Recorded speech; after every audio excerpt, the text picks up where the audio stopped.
Sa Day 19 ng impeachment trial ni VP Sara Duterte, OVP, Assistant Chief of Staff Lemuel Ortoño, pumalag sa naging komento sa kanya ni Senador Rapi Tulfo na siya ay umaakto na out of logic sa paglagda ng mga dokumentong may kinalaman sa confidential funds, particular na po sa pagbili ng gamot.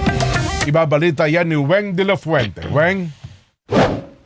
Hindi nagustuhan ni Office of the Vice President, Assistant Chief of Staff Lemuel Ortoño ang naging komento sa kanya ni Senator Rapi Tulfo dahil sa kabiguan umano nitong suriing mabuti ang paggamit ng confidential funds. Partikular ang iniulat na pagbili ng mga gamot ng mga informants ng OVP na pinaglaanan umano ng libo-libong piso, gayong maaari namang humingi ng medical assistance ang OVP sa Department of Health. Sabi ni Ortoño, hindi niya inalam ang iba pang detalye ng paggamit ng confidential funds ni Colonel Lachica dahil tiwala siya dito at ito rin ang itinalaga ni VP Sara para mga siwa sa implementasyon ng mga programa sa ilalim ng pondo. At the time po, sir, I did not ask anymore kay Colonel Lachica, sir. Why not?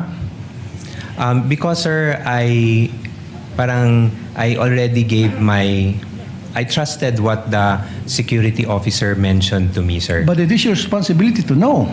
Kasi ikaw pumipirma doon sa AOM.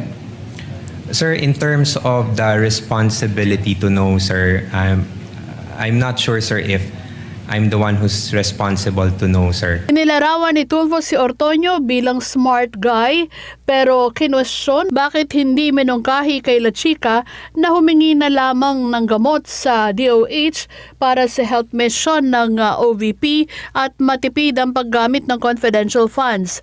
Dahil sa pagsasabing out of logic ang mga sagot ni Ortoño, na isambit nito ang mabigat na salita laban sa testigo na pinagaan naman ni Presiding Officer Cheese Escudero.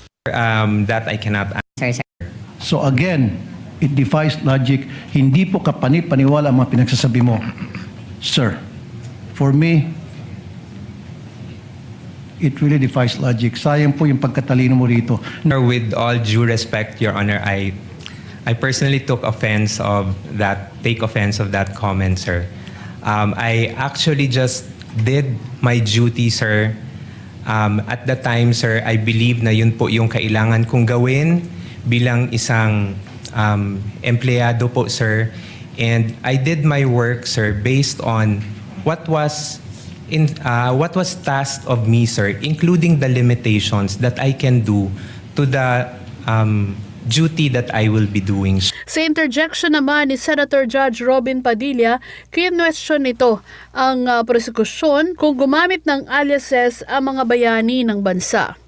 Isa sa inihalin tulad niya ay ang paggamit ni dating Senador Ninoy Aquino ng alias na Marcelo Bonifacio, ngunit kinlaro naman ni Senator Bam Aquino na gumamit ng alias si Ninoy para makauwi ng bansa mula sa kaniyang exile. Hanggang 1896, ginagamit po nila ang mga alias na yan.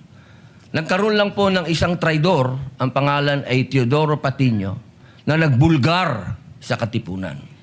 Alam po ba niyo yun? So ang gusto ko lamang pong ipaalam sa ating prosecution, na napakahalaga po ng alias sa panahon ng... Kayo po, sagutin po nyo, sa panahon ng... Gera, sir. Your Honor. Ang confidential po.